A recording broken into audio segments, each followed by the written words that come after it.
everybody, ketemu lagi bareng Bayu di podcast Suka-Suka Januari part kedua. Gua nggak tahu ini bakal pendek atau panjang. Mestinya sih pendek karena skrip gua itu inti-intinya cuman sekitar 1 lembar, tapi ya ini lumayan banyak yang perintilannya yang mau dibahas soalnya. Yang pertama kita bahas soal launching tim dulu, karena kan kemarin Trackhouse sama KTM masih miss tuh. Nah sekarang mereka sudah bikin pengumuman, jadi semuanya sudah lengkap. Tetapi ada 4 tim yang akan launching itu di tanggal yang sama. Jadi tim Yamaha Pramac akan menjadi tim pertama yang launching di bulan Januari 2026. Tanggal 13 Januari itu akan launching kalau nggak salah di Siena, Italia. Keesokan harinya 14 Januari diikuti oleh VR46 Pertamina Enduro Team di Roma, Italia. Tanggal 15 Januari Aprilia pabrikan itu akan launching. Lalu tanggal 19 Januari tim Ducati pabrikan Lenovo yang akan launching di Madonna di Campiglio. Gosipnya sekaligus untuk launching Ducati Riders Academy. Nanti kita bahas sekalian dengan Ferman Aldegar punya breaking news. Lalu tanggal 21 Januari itu ada 2 tim yang akan launching. Yang pertama, Yamaha pabrikan Yamaha Monster Energy itu akan launching offline di Jakarta.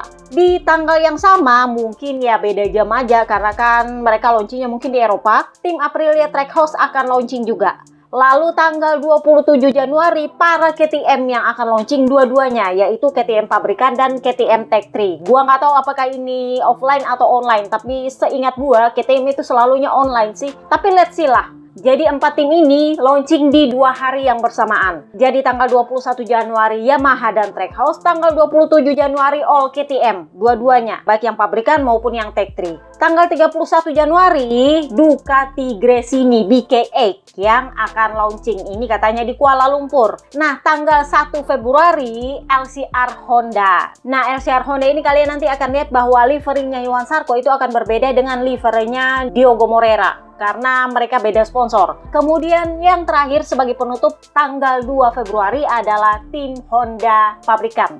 Jadi sudah lengkap jadwalnya. Kita lihat mereka punya livery apakah ada yang berubah atau bagaimana. Tetapi kalau dari VR46 soundingnya sih agak-agak berubah. Mereka akan kembali ke warna hitam kalau nggak salah. Kalau dari spoilernya sih seperti itu. Tapi ya mana tahu, kita lihat aja nanti.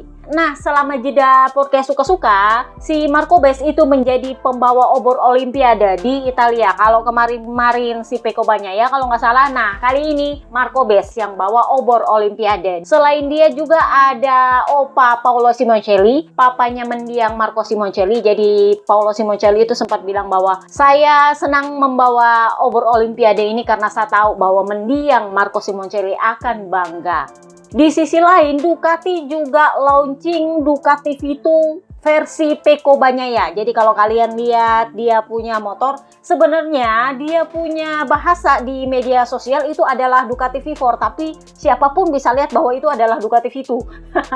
Jadi coraknya Pecco itu kalian bisa lihat banget di Ducati itu. Menurut gue lebih enak dilihat daripada versi V4-nya Marc Marquez sih, tapi ya mungkin beda mata kali ya. Mungkin menurut kalian versinya Marc Marquez punya V4 lebih bagus dilihat, tapi kalau menurut gue kayaknya corak V2-nya Pecco Bagnaia lebih enak dilihat. Tapi ya beda mata, beda penilaian ya kan. Nah ngomongin soal Marc Marquez, kemarin juga tanggal 8 apa tanggal 9 itu dia akhirnya latihan di atas motor non-MX. Jadi ketika libur Natal dia itu sempat latihan di atas motor MX untuk melatih bahunya. Dan di podcast Suka-Suka pertama dia menyatakan dia terus melatih bahunya agar siap di awal musim 2026. Jadi kemarin tanggal 8 apa tanggal 9 dia itu bareng sama anak-anaknya dalam tanda kutip latihan di sirkuit Aspar, Valencia.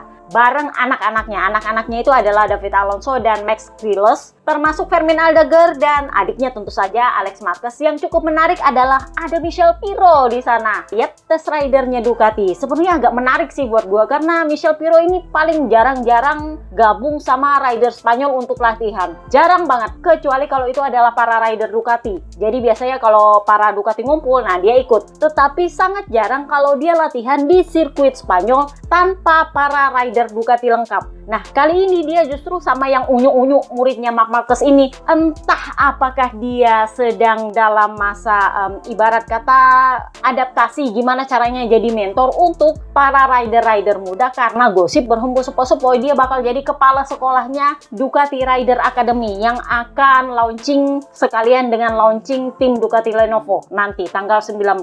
Jadi selain Marquez Brothers, Fermin Aldeguer, dan David Alonso serta Marquez, Michel Pirro juga ikutan latihan di sirkuit Aspar. Nah, di saat yang sama muncullah breaking news pramusim. Ini terus terang mengingatkan gue sama awal musim 2022 atau 2021 ya, yang Marc Marquez baru selesai operasi ketiga kalau nggak salah gara-gara bernanah. Masih ingat? Nah, gara-gara itu kan dia harus melewatkan tes pramusim karena pemulihan dia belum bagus. Inilah yang terjadi pada Fermin Aldeguer. Dia kecelakaan di sirkuit Aspar ketika latihan bareng para Marquez. Yang patah adalah tulang femur. Tulang femur itu adalah tulang paha. Tulang paha yang cuma sebiji tapi gede itu. Nah, itu yang patah. Gosip berhembus sepoi-sepoi, patahnya itu mirip dengan patah lengannya Marc Marquez ketika di Jerez 2020 yang emang patah total. Katanya, siapa yang bilang? Nah, Michel Pirro kasih bocoran. Jadi dia bilang, saya tidak tahu apa yang terjadi, tetapi cuaca waktu itu lumayan bagus dan mungkin memang agak dingin, tetapi kondisi sirkuit sangat baik sehingga kami juga semuanya dalam keadaan aman ketika latihan. Entah apa yang terjadi dengan Fermin Aldeguer, dia terjatuh dengan sangat keras. Jadi Fermin itu sudah menjalani operasi, tetapi belum ada kepastian kapan perkiraan dia sudah bisa nge-track kembali. Sehingga hampir dipastikan dia akan melewatkan tes pramusim. Gua nggak tahu apakah dia akan hadir di launchingnya Gresini tanggal 31 Januari nanti di Kuala Lumpur, karena setahu gue sih agak susah karena dia kan jelas nggak akan ikut Sepang tes. Tapi mana tahu, kayak Ai Ogura kemarin kan cuma nongol untuk launching terus dia balik lagi ke Jepang. Ya mana tahu ya kan. Waktu Ai Ogura kan kemarin dia launching livery khusus di Mandalika, cuma datang launching doang terus dia balik lagi ke Jepang. Ya mana tahu kayak gitu kan. Tetapi yang pasti dia nggak akan ikut tes Sepang. Masih jadi pertanyaan, apakah dia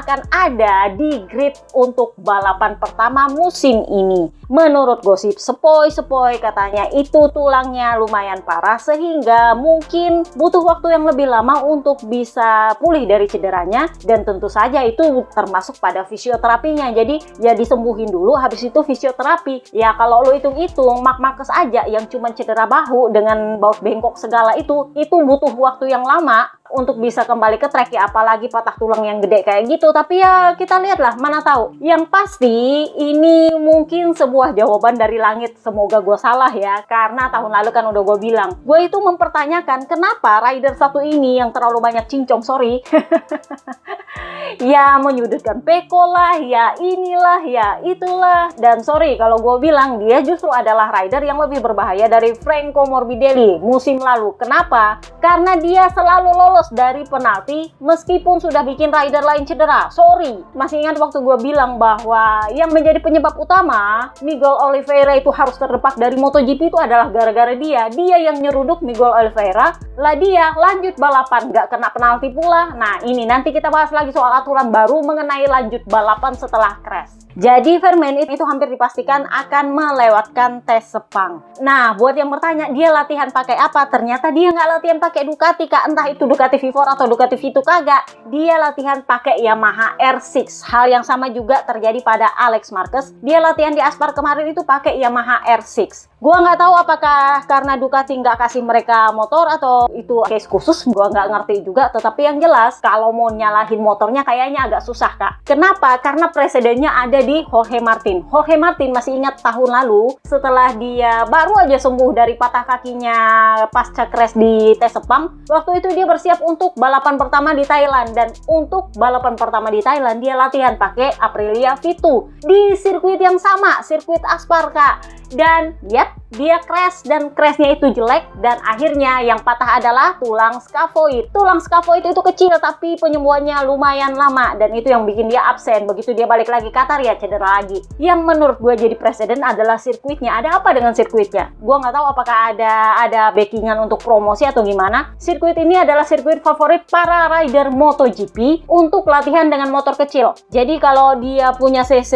di bawah 1000, mereka biasanya latihan di sirkuit ini. Pertanyaannya pertanyaannya adalah apakah sirkuit ini aman atau enggak? Karena sorry tuh saya, ini rider MotoGP, kalibernya kaliber tinggi. Jadi kalau lu mempermasalahkan motor latihannya, itu mungkin bisa dipermasalahkan kalau motornya sama. Nah, masalahnya adalah motornya berbeda, tapi sama-sama cedera di sirkuit yang sama. Dan semoga gua salah, Somkia Chantra kemarin itu juga sempat cedera kan? Dan waktu itu alasannya LCR adalah dia cedera waktu latihan. Semoga gua salah bahwa dia juga cedera waktu latihan di situ, tapi semoga gua salah karena si Chantra ini paling jarang latihan MX. Biasanya dia latihan motornya motor-motor kecil. Jadi semoga gua salah bahwa dia juga cederanya di situ. Semoga gua salah. Memang ini sirkuit mungkin karena Marc Marquez sering latihan di situ sehingga ini sirkuit lumayan populer bagi para rider MotoGP di Spanyol. Kalau orang Italia mah jarang banget latihan di aspal. Makanya gua bilang kasusnya Michel Pirro latihan di aspal kemarin itu agak unik karena biasanya para rider Italia itu akan memilih latihan di sirkuit Misano, dan itu lo nggak bisa ragukan keamanannya karena itu kan sirkuit internasional yang memang kelasnya MotoGP.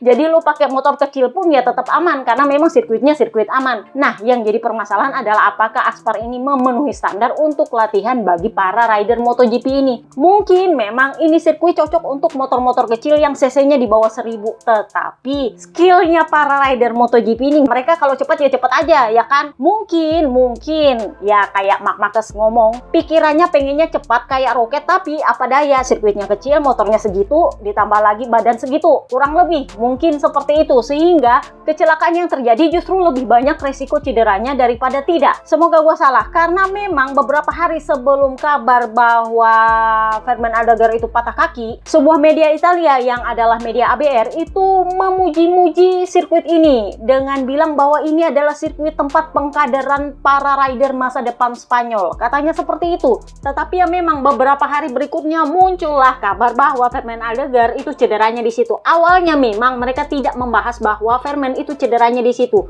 Cuma dibahas bahwa dia itu cedera ketika dia latihan di Valencia. Kemarin juga Marc Marquez itu sempat posting bahwa dia akan latihan di Valencia. Gue pikir itu sirkuit Valencia, ternyata bukan. Itu adalah sirkuit aspal yang letaknya di Valencia. Jadi sebuah pertanyaan muncul, ini kayaknya bukan salah motornya atau salah ridernya, tapi pertanyaannya adalah apakah sirkuitnya memang cukup aman untuk para rider kaliber MotoGP untuk latihan di sana. Karena ya kalau lu bahas ini adalah para rider Moto2 atau Moto3, kan mentalnya mereka nggak secepat mentalnya para rider MotoGP. Jadi meskipun mungkin motornya sama, ya sama seperti katanya Marc Marquez, pikiran gua adalah gua pengen balapan seperti roket. Nah, kurang lebihnya kayak gitu. Jadi mereka punya level kecepatan mungkin beda. Yang menurut para rider Moto3 dan Moto2 ini udah cukup cepat, meskipun sisi motornya sama, para rider MotoGP mikirnya ini nggak terlalu cepat karena dia sudah biasa dengan sisi yang lebih gede, bener? Jadi ya gua nggak tahu apakah akan ada yang menyoroti soal keamanan sirkuit aspal ini,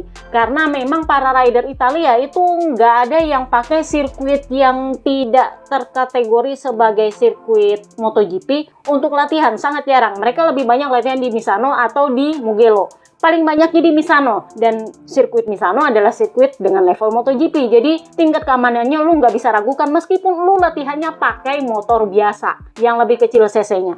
Di sisi lain, Maverick Viñales yang juga cedera bahu kemarin karena dia punya coach baru, si rider pensiun artis Jorge Lorenzo, dia mendapatkan saran dari Lorenzo untuk melatih ketahanan tubuhnya dalam menikung. Jadi kan kalau lu nikung, ceritanya lu kan sangat mengandalkan bahu lu untuk direbahkan.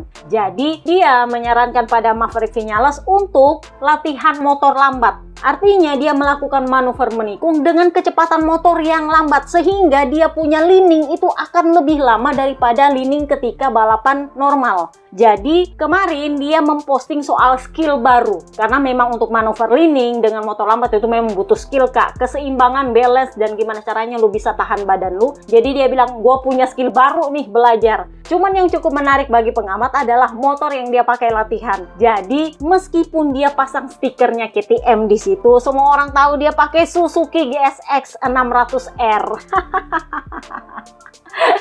Ini ya mungkin dia punya motor latihan ketika dia masih di Suzuki, who knows, tetapi yang jelas dia mengakui bahwa itu memang bukan motornya KTM. Jadi sebagai dalam tanda kutip bujukan atau pembelaan, dia bilang kali berikutnya saya akan mencoba dengan RC 990R kalau nggak salah. Jadi mungkin menurut dia KTM punya motor yang sisinya 600-an itu nggak bisa buat dipakai motor lambat. Jadi karena ini baru pertama kalinya dia mencoba, jadi dia lebih memilih memakai motor yang dia tahu bisa dipakai.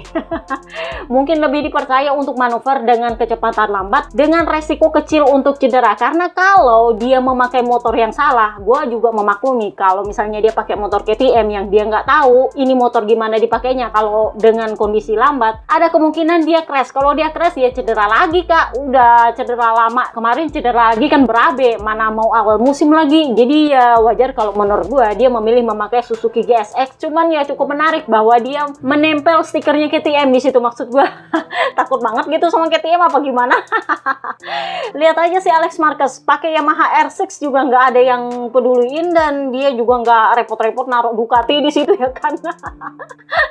Tapi ya begitulah, mungkin dia punya pilihan. Yang cukup menarik adalah interviewnya bosnya KTM Tech 3, bosnya Maverick Vinales. Jadi Gunther Steiner itu mengatakan bahwa kami tidak punya target muluk-muluk ketika mengambil alih Tech 3 ini. Kami yakin bahwa kami juga butuh waktu, bukan cuma setahun 2 tahun, mungkin ya sekitar 3 tahun untuk bisa ada di podium lebih rajin, lebih konsisten, lebih sering menang. Sehingga kami membutuhkan rider-rider yang sabar. Ini yang cukup menarik kalau menurut gua. Dia butuh orang-orang yang sabar dan dia butuh rider yang sabar. Gua nggak tahu apakah ini maksudnya menyindir Enea Bastian ini yang digosipkan berencana untuk bergabung ke Yamaha atau enggak. Atau memang maksudnya nggak nyindir Enea, tetapi dia menekankan bahwa dia pengen ada rider yang sabar di tim dia. Karena dia nggak mau ujuk-ujuk harus menang dengan ini, dengan itu, dan segala macam. Jadi sempat ditanya dia, karena kan dia orang non MotoGP nih yang baru mau bergabung ke MotoGP. Dia kan nama di F1 kak, bosnya tim Haas.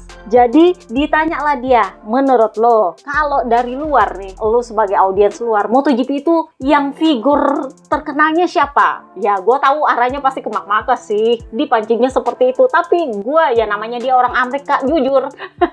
Jadi dia bilang kalau untuk gue Marc Marquez itu sama seperti Max Verstappen-nya MotoGP. Jadi kalau di F1 ada Max Verstappen, di MotoGP ada Marc Marquez. Tetapi bagi saya Valentino Rossi itu beda level. Dia bisa melakukan segala hal dan dialah yang membuat kita sangat bersemangat soal MotoGP. Aduh kak, kenapa ditarik-tarik lagi Valentino Rossi? Kasihan juga sih kalau gue lihat ini MotoGP setengah mati coba mengembangkan image-nya Marc Marquez, ujung-ujungnya Valentino Rossi lagi ditarik, Valentino Rossi lagi ditarik. Orangnya juga pensiun dengan damai dan sejahtera ya, mau nggak mau ditarik dan dia harus ikhlas karena ya anggap aja amal ya kan. Mau diomongin baik, mau diomongin buruk, selama nama dia disebut di MotoGP itu akan jadi sumber berita dan lebih menarik daripada cuman Marc Marquez tok yang dibahas. Jadinya ya semoga ini dianggap amal lah untuk Valentino Rossi, karena ya orangnya udah pensiun, udah libur ke Thailand sana masih juga ditarik-tarik ya kan.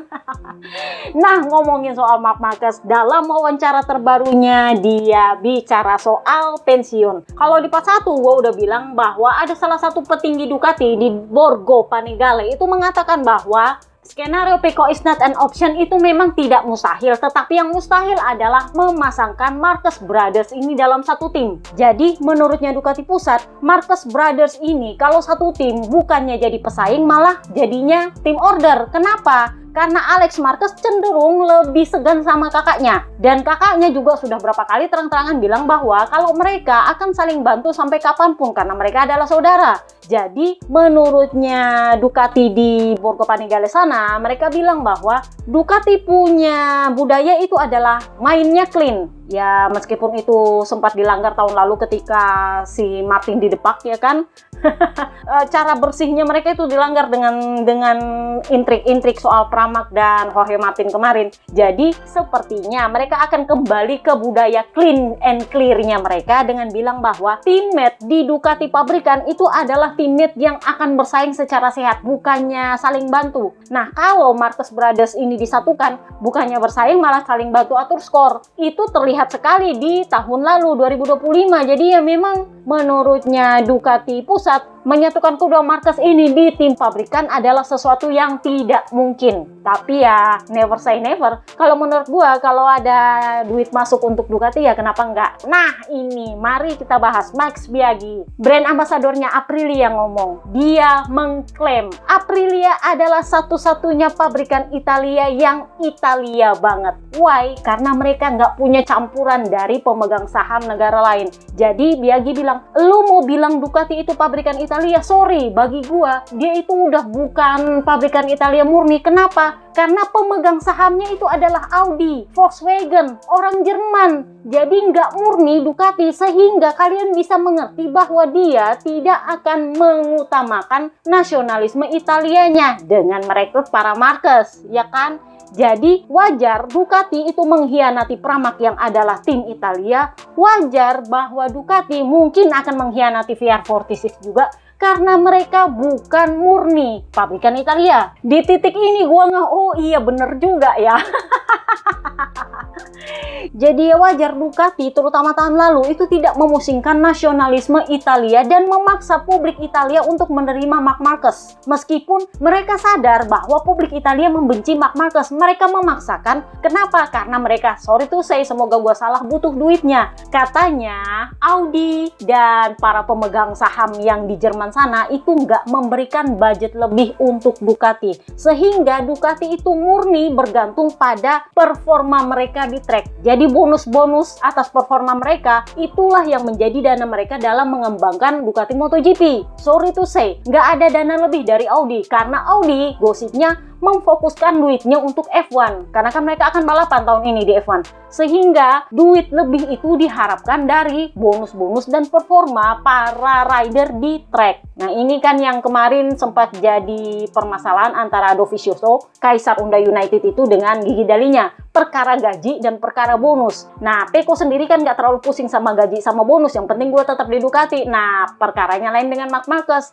Marc Marquez bilang, lu terima gue bawain lu duit karena lu butuh duit. Ngerti maksud gue? Jadi bukan hal mustahil kalau Alex Marquez bisa jadi adipatinya Marc Marquez di Ducati pabrikan, meskipun pemegang saham di Borgo Panigale bilang itu tidak mungkin karena mereka itu justrunya saling bantu bukannya bersaing. Tapi yang mana yang nggak bisa kalau ada duit yang ngomong, karena gosip berembus sepoi-sepoi Ducati emang lagi cekat. Meskipun ya memang Aprilia nggak bisa sekaya Ducati, tetapi Ducati gosipnya penghasilannya itu berasal dari performa para rider di track. Itulah kenapa tahun lalu dianggap sebagai tahun yang gagal bagi Gigi Dalinya. Kenapa? Karena meskipun Marc Marquez mendominasi dan kunci Jurdun, tetapi performa mereka secara keseluruhan di track itu lebih buruk daripada tahun 2024 ketika Pecco Bagnaia mengembangkan Desmo GP24. Waktu itu semua rider Ducati itu bersinar, entah yang pabrikan, entah yang satelit, semuanya bersinar. Sementara tahun lalu, di tahun 2025, yang bersinar sendiri cuma Marc Marquez,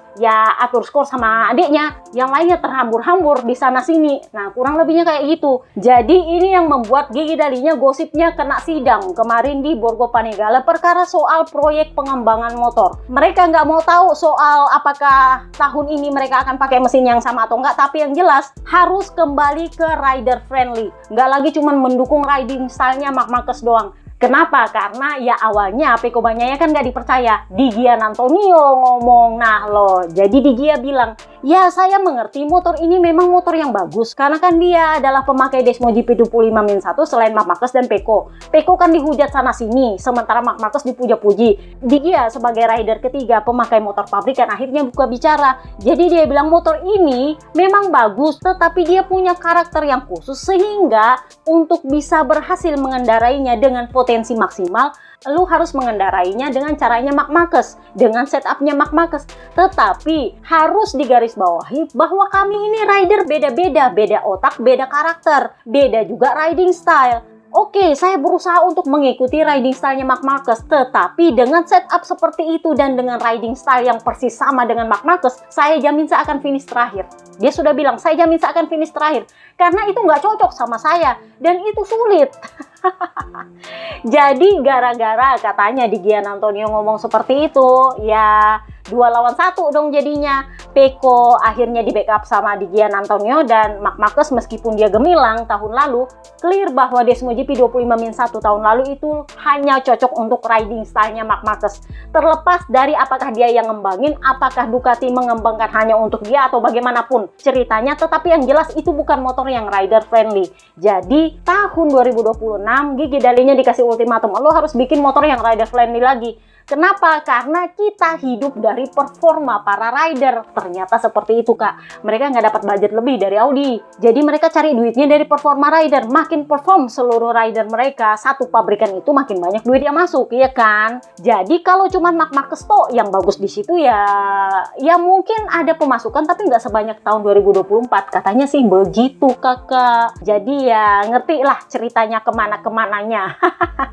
Nah, berdasarkan gosip bahwa akan sulit bagi Marquez Brother berada dalam satu tim di Ducati, ngomonglah si Marc Marquez. Somehow dia ngomong soal pensiun dini, Kak. Jadi dalam wawancara terbarunya dia bilang, saya sadar dengan kondisi tubuh saya bisa saja pensiun lebih dini. Retired sooner, bukan retired soon. Retired sooner, lebih dini, lebih awal. Kenapa? Karena tubuh saya itu punya batasan dalam hal cedera. Tetapi selama tahun 2025, meskipun dia gemilang, dia bilang, saya justru semakin sering menyentuh batasan itu. Jadi meskipun dia jarang crash, tetapi sekali dia crashnya parah, ibarat kata begitu. Jadi saya itu punya batasan-batasan cedera, dan somehow saya justru lebih condong untuk menyentuh batasan itu, meskipun saya jarang crash. Jadi sekalinya crash ya cederanya jelek banget gitu loh. Jadi dia bilang, saya sadar bahwa tubuh saya itu tidak bisa terlalu banyak dipaksa lagi. Tubuh saya sudah punya batasan, meskipun pikiran saya masih seperti pikiran roket, pengen cepat, tetapi tubuh saya itu punya batasnya dan saya tahu bahwa limitnya ini makin dekat. Kan ada limit itu tersentuh dan itu akan membuat saya harus berhenti. Jadi saya sadar dengan hal seperti ini. Somehow menurut gue ini sudah menjadi sebuah sounding bahwa kalaupun dia mau memperpanjang kontraknya, katanya sih dia pengen perpanjang sama Ducati. Cuman ya harus nego gaji dulu, Kak, katanya.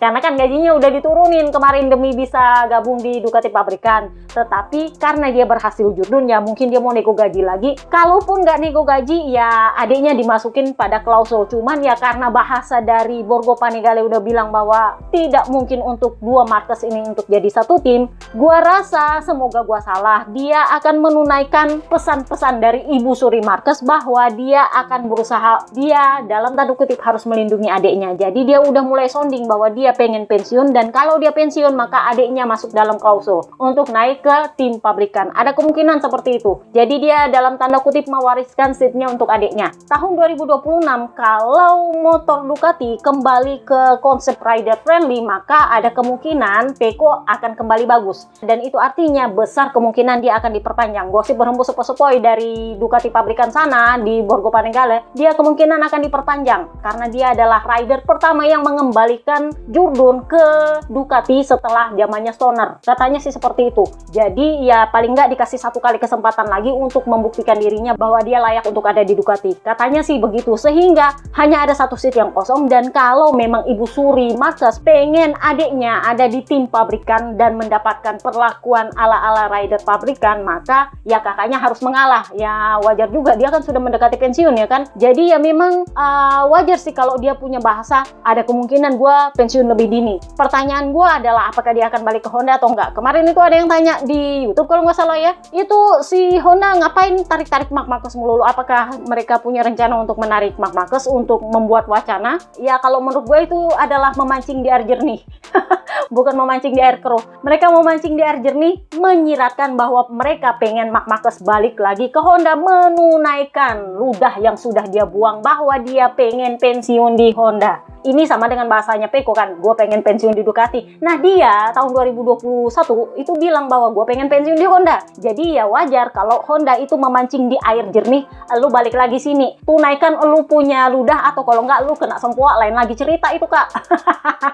Ingat sempoanya ke Honda belum dibayar loh, Kak, belum ditagih. Jadi ya wajar kalau Honda bilang lu kesini atau lu kena sempoa, ya wajar juga sih. Jadi ya kita lihat apakah Marc Marquez pengen balik ke Honda tanpa diikuti oleh Gigi Dalinya supaya Gigi Dalinya bisa mengurusi adiknya yang mewarisi seatnya di Ducati nanti atau gimana, who knows. Tetapi yang jelas butuh duit yang gede untuk bisa memasangkan Marquez Brothers ini ada di dalam satu tim di Ducati pabrikan. Karena ya memang semoga gue salah dengar, pabrikan Ducati itu pengennya Pecco tetap diperpanjang, memberikan satu kali kesempatan lagi untuk dia membuktikan diri bahwa dia adalah ridernya Ducati yang dibesarkan oleh Ducati, dan mengingat jasa-jasa dia mengembalikan jurdunnya Ducati setelah masanya Casey Stoner. Kurang lebihnya sih seperti itu. Nah, ngomongin soal Honda, kita bahaslah Honda LCR. Jadi Idemitsu gosipnya secara resmi keluar dari MotoGP, sehingga nanti di LCR Honda ketika launching tanggal 1 Februari mereka tetap akan memakai livery yang berbeda. Diogo Moreira liverinya akan berbeda dengan Johan Zarco. Johan Zarco akan tetap memakai livery LCR Castrol karena Castrol adalah dia punya sponsor dan penyumbang gajinya Johan Zarco. Ingat, dia naik gaji loh soalnya.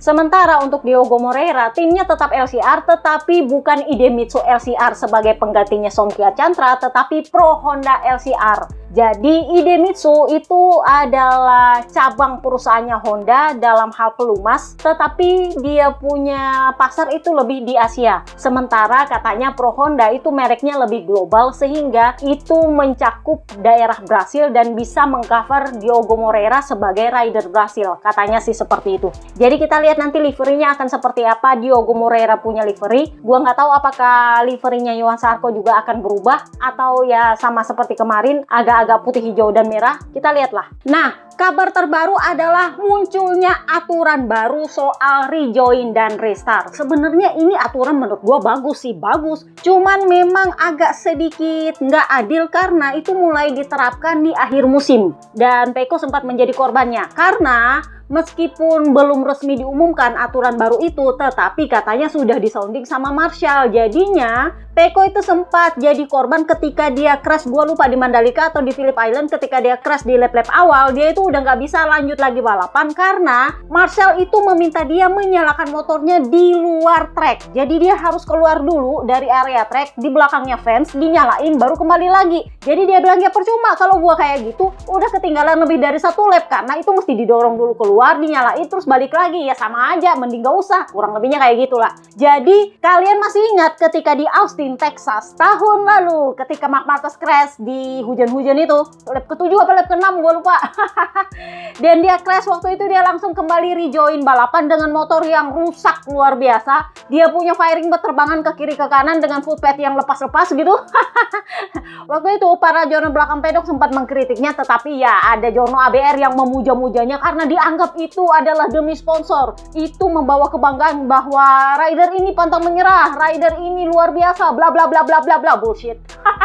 Karena itu jelas berbahaya, firing yang berterbangan, pecahannya, bahkan ada kemungkinan oli tercecer dan segala macam, itu akan membahayakan rider di track. Di sisi lain, memaksakan untuk rejoin, menyalakan motor lu di sisi lintasan, dan itu misalnya butuh waktu lama, jelas akan membahayakan para marshal dan rider lain. Nah, ini sempat dikritik ketika di Mandalika. Waktu itu Alex Rins di Q2 kalau nggak salah, dia crash dan dia memutuskan untuk menyalakan motornya di pinggir track, dan itu menyebabkan yellow flag itu bertahan terlalu lama sehingga para rider yang cetak waktu lebih baik semuanya di cancel karena Marshall masih ada di sekitar track sehingga nggak bisa dicabut itu yellow flag. Itulah kenapa aturan ini dinamakan aturan Rins. Dan itu memang sudah mulai berlaku di akhir musim. Sayangnya menurut gua aturan ini agak nggak adil karena di awal-awal ketika Marc Marquez belum kunci jurdun, dia itu kalau crash masuk aja, nggak peduli kondisi motornya seperti apa, semembahayakan apa resikonya itu dia nggak peduli. Tetapi ya pemujanya dia, penyembahnya dia, terutama Jorno-Jorno, ya kalian tahu lah siapa.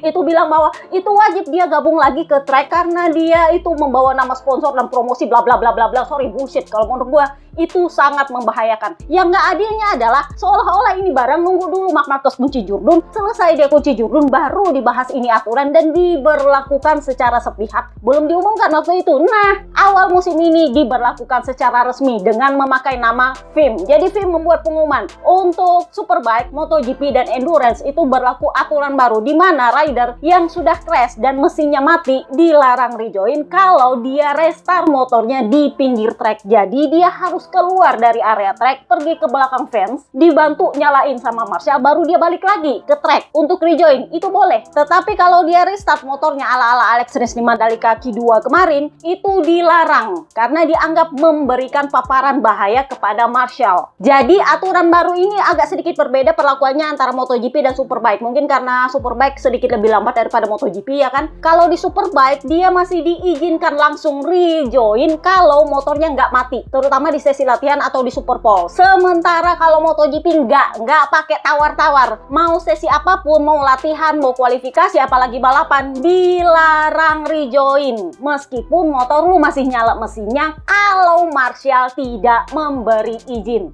Jadi khusus untuk MotoGP gue nggak akan bahas ini berlaku di endurance seperti apa, di Superbike seperti apa. Tetapi untuk MotoGP semua sesi diberlakukan, mau dari sesi latihan sampai sesi balapan semuanya sama berlaku. Kalau motor lu mati, lu harus nyalakan di luar track, di belakang fence, dan itu pun harus dibantu oleh Marshall yang bertugas di area itu. Jadi kalau ada Marshall bukan area itu atau orang bukan Marshall, non Marshall nggak bisa. Itu harus Marshall yang bertugas di daerah itu. Itu kalau mesinnya mati. Kalau mesinnya masih nyala, lu masih bisa rejoin hanya kalau bila Marshall yang bertugas untuk membantu lu setelah crash itu melakukan asesmen bahwa ini motor cukup aman untuk rejoin meskipun mesinnya menyala. Jadi dia harus cek apakah ada firing yang rusak atau ada footstep yang rusak atau ada resiko cairan yang keluar. Itu harus di asesmen dulu. Kalau iya baru dia bergabung ke track, baru bisa rejoin. Tapi kalau mesinnya memang masih nyala dan kondisinya udah rusak banget, entah dia punya firing udah lepas-lepas, apakah footstepnya yang pindah kiri kanan segala macem, itu nggak bisa untuk rejoin kalau Marshallnya bilang enggak. Kurang lebihnya kayak gitu. Jadi dalam pernyataannya FIM itu bilang, kami mengerti bahwa ini akan mengundang kontroversi karena akan dirasa kurang nyaman, tetapi ini kami lakukan untuk meningkatkan keamanan bagi para petugas di track, bagi para Marshall. Dan ya gue setuju, cuman masalahnya adalah kenapa baru diberlakukan sekarang? Kenapa kita harus meributkan dulu soal Marc Marquez melakukan apapun yang dia mau di track, baru jadi aturan setelah dia kunci jurun. Ya seperti itulah konspirasi of one. Oke, itu aja podcast kita kali ini. Gua nggak tahu ini pendek atau panjang, tapi ya kalian denger aja lah ya. See you next time guys, bye bye.